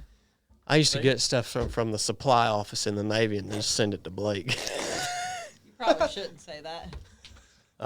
Who gives a freaking crap? U.S. military's done anyways. No, I prefer Spyderco over Benchmade. Yeah, Benchmade's gotten too like high production. You're right though, multi-tool, it has to be Leatherman. Yeah, it has to be. I was looking at Leatherman's at REI just the other day, and they are actually now making some really high-end multi-tools, like in the $250, $300 range. Really? With really nice, whatever, the blade material is, like the same blade material that you would use on a high-end knife, like a Spyderco or something. Right. Yeah, because, some of the lower-end multi-tools, the knife is not that good. Yeah. It doesn't hold a really good edge. But they're making some nice ones now. You like them DeWalts, don't you, Corn? Them No. DeWalt multi-tools? No, that's what's in the dungeon. It's got to be a Leatherman. Oh, okay. Yeah. If you toting one to work with. Didn't Maddie give you a Montana knife company knife? How's that? I ain't cut nothing with that. Are you going to use it? I don't know. You know that other knife that shipped from London? Oh, yeah. I gave that to you. That is a beautiful knife, man. I ain't touched nothing with that either. Hadn't been the right time, I use all these little hack job knives. I think that knife company was called Salient. Yeah. Is that right? Yeah. They're not in business anymore. Really? I'm Dang. pretty sure they went out of business. That thing was sweet. That was a beautiful knife, man. I can't. It really was. You know those MT knives? He got some sharp blades. I've little ones? used the crap out of that. Yeah. What is that? Oh, I know what you're talking about. Yeah, he sent us all one. Yeah. Yeah, Yeah. Is he still in business? Yeah. Okay, yeah, you've been carrying this for a long time. When that thing, MTK. yeah, that thing. That's a neck knife. When you get that thing, it's the sharpest knife I've ever received right out the You cut yourself as soon as you got it. Jeff told me. within 5 seconds. Yeah. You've got some use on this thing because I'm literally holding this knife right here and I can see flat spots in the edge. I've used the crap out of that, but I'm telling you, that is the sharpest knife you'll ever get from just Next time you're at the house, give me this so I can put a sharp on it for you. no. You ain't gonna put no sharp on nothing. I sharpened my daggone knife just the other day. Hey, you don't know how to make stuff You ain't, truly sharp. Yeah, Bub. you ain't gonna be sharp. Look, man, Baby, you're good at a lot of Okay. things, but not sharpening knives. Let me tell you something there. Get that whetstone. When I was in Buds, we had inspections every week. And everywhere you went in Buds, you had to carry your dive knife with you. Right? It was on your little belt thing. And every week in your inspection, the instructor would come by and he would take your knife, and if it didn't shave his hair, you would fail your inspection. And you did not want to fail your inspection. Everybody failed their inspection, but you wanted to at least make the best effort you could to not fail your inspection. And so I would spend hours a week sharpen that knife. And I can sharp a knife. Like, sure enough, I can sharp a knife. And the interesting thing about that dive knife is we never used them. You never used them. But it constantly got dull because you were in and out of the salt water, and the edge would rust. And it would just constantly get dull. Look, you can it's sharp enough just to shave a little hair off your arm. Ain't even that sharp, bub. Well, that was the standard they used. Well, that's a weak standard. You got to be able to split hairs. Yeah. I'm a knife guy, man. I love custom knives. I might go buy a knife when I leave here today. Now that we've been talking about it, Some of that overwhelming Or are you gonna go buy flow that? You of gonna go cash. get one of them case knives? I got to get you guys Christmas presents. What do y'all want for Christmas? I want that whole case display they got at that hardware store with all the knives in it. Okay, The well, whole display. if it's still there, I'll get it for you on my Don't way do home. that. No, don't do that. I don't mean for him. I mean, don't get a Christmas presents. Yeah, no. Weirdo. You got to get Christmas. What else? What do you want, Chili? You to not get me something. That's that's what I tell everybody that asks me what I want, and they never get me what I want. Yeah, I wonder why. I don't know. Chili, what does your little heart desire, my friend? Because I'm here to make that your reality. Whoa. Biscuit, what do you want for Christmas? I think this Christmas, anybody who asks me, I'm going to say either buy me something that I can experience or consume. Period. What if it's both together? Amazing. You could consume an experience. Amazing. I don't want any little things this Christmas. I'm tired of things. I actually ordered you a Christmas gift. I last don't know week. if I believe that. It probably is I did. not consumable or No, it's experience. not. I actually ordered her a Christmas gift from our friend at Night Shift Leather. Oh, Yeah. interesting. Yep. So he has a habit that he's made a big habit of ordering things he wants. And then when they arrive, he says they're for me. But then when I don't want them, they become his. That's what I taught Cooney about buying Christmas presents is you buy something you want and Right. give it to somebody, and if they really don't want it, Yeah. it'll just sort of meander Yes, over there in exactly. the corner, or it'll end up on the couch at the end of Christmas, and you'll be like, well, I guess I'll use this. Yes. Corn, that's exactly what he does. I've come home so many times and there's like a new gun on the table and I'm like, what'd you get? He's like, oh, I bought this for you. And I'm like, I don't even deer hunt. I don't need a 308. And he's like, oh, but it's this and it's got this feature and I got it for you. And he just bought it for himself and he's saying he bought it for me. You know what? Speaking of that, I may go buy a new gun when I leave here today. You know what? I think you should go buy everything. You should literally go and just buy everything you could ever dream of all in one day. All of it. You know, I have so much stuff. I have so much freaking stuff. I mean, I look at the stuff that I've acquired over the course of my life. I mean, this has been a course of my life, you know? I'm like, when I die, what are people going to do with all this stuff? And most of the stuff you've thrown away or Yeah, lost. you've had a lot of big purges, and you know still what- have a lot of yeah. stuff. Yeah. We've purged every 2 years and you still have a ton of stuff. It still blows my mind that all of your stuff, or 90% of your stuff from the Navy, is just in some.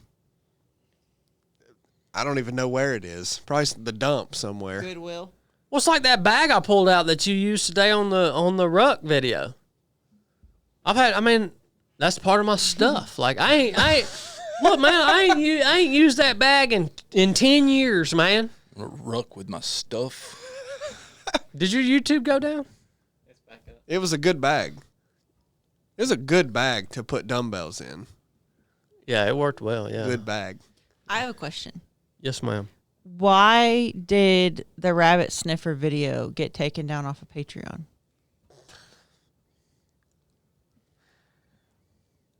You're asking him. He's the one that took it down. I don't know who took it down. Chili I was took just it down. curious. It's a touchy subject. I had to make amends with Chili after that. So the amends have been made. You know the guidelines. If you want to post the video again, you know what the guidelines are. Okay, I'm not going to offend my friend again. I'm not going to let you offend my friend again. He's a forgive and forget Christian. Yes, I am. So don't offend him again, baby, because then I have to deal with it. And he gets poopy pants real easy. Even though he says he doesn't ever get mad in this type of crap. No, he gets Or mad. sick. Yeah. He doesn't get mad or sick. Name one time I've been sick. That time you had COVID or the squirts.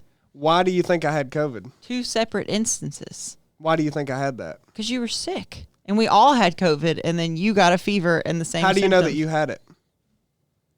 How do you know that you had? How do you know that you contracted it? How do you know that you had it? How do you know that he had it? Tell me how you know. Tell me how you know you had it. We took a COVID test. Okay, I didn't. How do you know that the test worked? How did you know there was a positive? It's just like how I know corn Chili has never West had- Nile virus. I feel it in my bones. Puked in school that time. I did do that. All Chili over the never place. had COVID. He's never had COVID. He had COVID when we did that mullet video. Isn't it funny how you can say COVID now and not get in trouble from the internet police? You used to get taken down every time. Isn't that crazy? Well, times have changed. That's old news. That's wild. Well, Blake, you got any super chats or did you lose them all? No, I got him. Even though the live went down? He screenshots them. Oh, well, is this going to be in a 2-part now? I got it back up on the original. Oh, wow. Good job, Bubba. Yeah.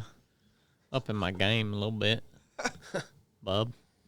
We had Marty Bingham come in at $4.99. He said, "One, I want to tell everybody that my wife and I enjoyed the Mountain Mama Classic. It was fun to see everybody. Love you guys." And moments later, he sent that same message and gave a $4.99 super chat. And then just a little bit later on, he sent number 3. But then he sent number 2, and he wanted to be sure that I read number 2 second. He's getting old. But he gave a $4.99 super chat on his 3rd super chat, and he put read second, too.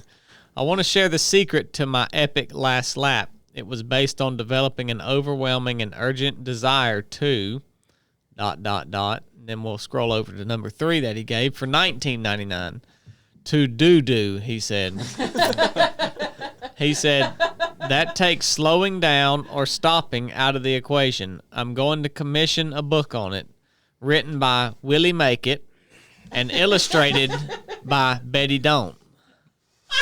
Oh my! It's going to be a suspense story," he said. I love So- Marty. Marty's a creative guy, man. Yeah. We Y'all know had he's a photographer? Yeah. Yeah. Thank you, Marty. we had Subsoil send a super chat of $1.99 with a purple heart that says thanks on it. Subsoul. Thank you for that, Thank buddy. you, Subsoul. Appreciate that. Robert E. Lee. Then we had Sarah Meadows come in at $5. "Mountain Mama was such an awesome experience. Love getting to chat with you guys and share our stories. We'll definitely be at the next one." Outstanding. Thank I you, hope Sarah. so, Sarah. You better get ready for a showing of hill if you're going to be at that next one. We had Red Lightning come in at $99.99. Good night, That's son. getting ridiculous, Davis. Wow. Can't do this. Thank you, Red Lightning. Thank you, bub. We had Rob C come in at $19.99. Chad trying to say he is a poor. I don't think so. You're right. A pour? Yeah. Oh, yeah, I'm poor as dirt. If only y'all know what my salary is, it's pitiful. For the amount of work I've put in and the amount of experience I have, yeah, I'm poor as dirt, son. Thank you, Rob. We had Sarah Meadows come in at $5. Also request to bring back the Mandate Freedom shirts. I saw multiple times at the race this weekend. Legacy Yeah, item. unfortunately, that's a legacy item. If anyone out there has a mint Mandate Freedom shirt, you need to reach out because Tavis Van Ness said he's got one. really, Yeah. In mint? That's what he said. He said this is mint. wow, that's a Thank you, that's a Sarah. big item, man. We had Jeremy Lynn come in at $4.99. This weekend was amazing, y'all. Loved everything about it. Felt like a family reunion. God bless. Yeah, it did. So you, Thank you for being there. Jeremy, you coming back to the NBA? He's been in China for a few years playing overseas. Used to be a good Nick. Chili, nobody knows what the crap you're talking about. He was a right Knicks now. point guard. I don't know what you're talking It's a about. different Chili. guy, man. Linsanity. We had Mark Porter come in at $49.99. Good night. Mark was at the race too. Yep. Yeah, he was. Right. He said, "My family and I had a great time at the Mountain Mama, smack dab in the middle of the rut. Great to see old Rop buddies, too. God bless you guys." That was a dang good day, man. Dang good day. We had Oops come in at $9.99. He said, Chad, Rite, what's your training block look like for your upcoming 12,497 mile canoe race? Love the channel. Canoeing that far is truly inspiring. Yeah, oops. So actually, I'm going to be, every time I go and paddle and train for this race, I'm going to do a video for you guys on YouTube. All right? So you're going to get to see my training. I'm going to make it a point to let you guys know what I'm doing and what equipment I'm using and all that good stuff. So just stand by for that. Me and David got a big training block in February out in San Diego. But I'll be doing some training around the house here too, just to get prepared for that. So yeah, that'll be a part of the channel coming up soon, man. Thank you, Oops. We had Kiefer Hansen come in at $1.99. He said, I think Chili should fight 1,000,000 gobblers. That wouldn't turn out too well. Mine's 814. That's 1 million. 1 million gobblers, bub. I might could. That's how old so-and-so down in Cedartown died in Yeah, it is. 2008. That is. Coleman Murdoch. We had Haven Dezew come in at 99 cents with nothing. Yeah, he better had nothing. Coming at 99 cents. What a disgrace. We had Tom Brannon come in at $20. Beagle legs here. My family and I had a great time last weekend. Thank you, 3 of 7. Thank you, Tom. Thank you, Tom. Thank you, Tom. Said he had the wings of an eagle, but the legs of a beagle. I mean, there ain't much that I like better in life than watching a beagle run a rabbit. Yeah, it's pretty fun. I mean, hey, look, any of y'all listening, if y'all got a pack of rabbit dogs, send me a dang email, because I want to put on a dang rabbit hunt out there at Mountain Mama Farms. That's a prime spot to rabbit hunt. Well, let me just go ahead and say, you'll get an email or two, and then you won't respond. Yeah. That's what's going to No, happen. I will. We've Look, had a guy, you said this last year, and somebody emailed, and we didn't do nothing. if somebody out there has got rabbit dogs and you want to bring them down here to Georgia, we're going to put it on the calendar. We're going to film it. All right? I like rabbit hunting. Well, I ain't going to film it. I'm on the hunt. You'll do what I tell you No, to do. I won't. You'll just botch the video again. We had Carrie Negative Nancy. McCleary come in at $4.99. Had that pair lifting weight. Said keep it up. There you go. Thank you, Carrie. Thank you, Carrie. Pear shape on its way. We had Garrett coming at $9.99. It was amazing to see pictures of the race. This community is amazing. I'm already signed up for the next race. I saw that, Garrett. God bless everyone involved. Thank you, brother. I'll be glad to see you in March, Lord willing, man. Sooner Guy 44 coming at $6.14. That's said, odd. $3.07 times 2. Missed last week. Boomer. There you go. There we go. Okay. Boomer Sooner. Thank you for that, buddy. Thank you, Bob. Then we had Gatekeeper Radio 347 coming at $9.99. I can't wait to see the 100-pound ruck video. When will you guys publish it? I had a great time at the Mountain Mama Classic. Thanks again. I had a great time at the Mountain Mama Classic. Thanks. Thank you for being there, Gatekeeper. I don't know when you putting that video out, Blake. Well, I don't schedule them. Chili videos does. out, so you need to get those edited and get them uploaded today Chili puts them before the end of the day. Because I know, Chili, you wanted a video to come out Thursday, Friday, and Saturday, didn't you? Because I ain't been doing no videos. Yep. You need to get them receipts uploaded today for the end of the day, Bubba. And I ain't going to do nothing till you do that. Yeah. Edit them videos, Nope. man. Chili wants a video out Thursday, Friday, and Saturday. Well, get them receipts up. I might be Put able 'em to. out. Put them out. We have Barry Tavis coming at $4.99. Tavis. I'm going to miss the We Poor Like You presidential slogan. Oh, we ain't dropping that. No. We still poor like you, Bubba. Thank you, Tavis.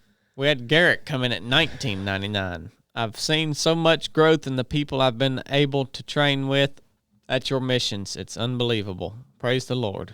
Thank you, Garrick. Yes, we have too. Did the proving grounds fill up, or are you going to take another application or two for that? I'll take another application, but it really depends on how many I guess we have a little flexibility with how many we can put in it. So, yeah, we'll open a few more spots. Okay. The proving grounds. But it's tight. That's going to be big.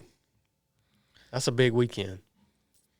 We had Muscled Up Runner Greer come in at $9.99. Big Steve. Thank y'all.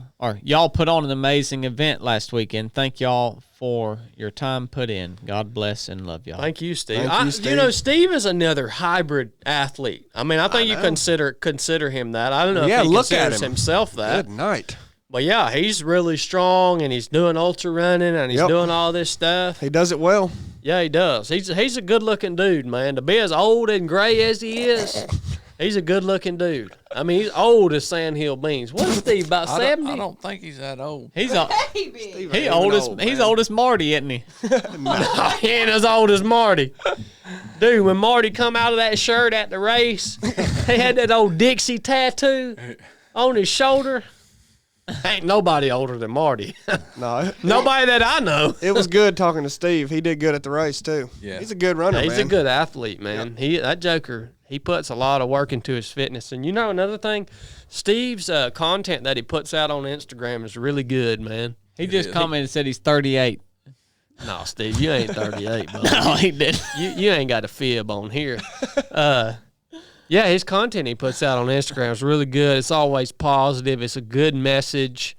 If you guys don't follow Steve, what is he on Instagram? Muscled Up Runner. Yeah. Muscled Up Runner. Go check him out, man. Instagram's a good place if you follow the right people.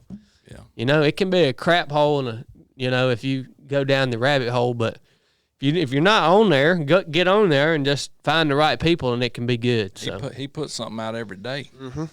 yeah, he does. He's dedicated, man. All right. Well, We had Garrick come in at $49.99. Seeing my brother good Mike from the night. Proving Grounds have a strong day hiking the Grand Canyon 2 weeks ago was an unbelievable transformation from this past January. Thank you for what you and the whole team does. No sneaky sneak needed at the canyon. There you go. Oh, Garrick ain't heard the new song. You think Garrick would like it? I don't know. Has Garrick applied for the advanced drop? Mm-mm.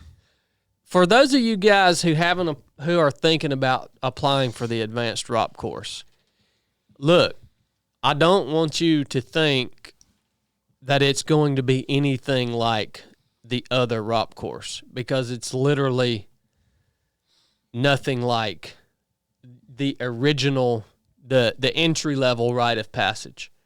All right. So if you guys are interested in it, but you're thinking it's going to be the same type of format and the same type of mission, maybe some of you signed up thinking it's going to be, or applied thinking it's going to be the same type of mission. It's not going to be anything like that. It's not going to be anything like you've experienced at 307 Project before.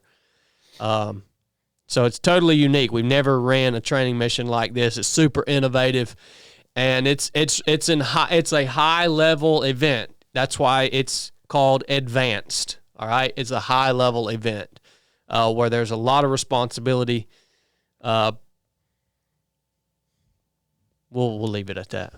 But if you're thinking about applying, yeah, I suggest you do so and go ahead and secure your 1 ounce of gold, because it sounds like gold's going up. Yeah. Love you guys. Catch you on the flip flop. Enough said.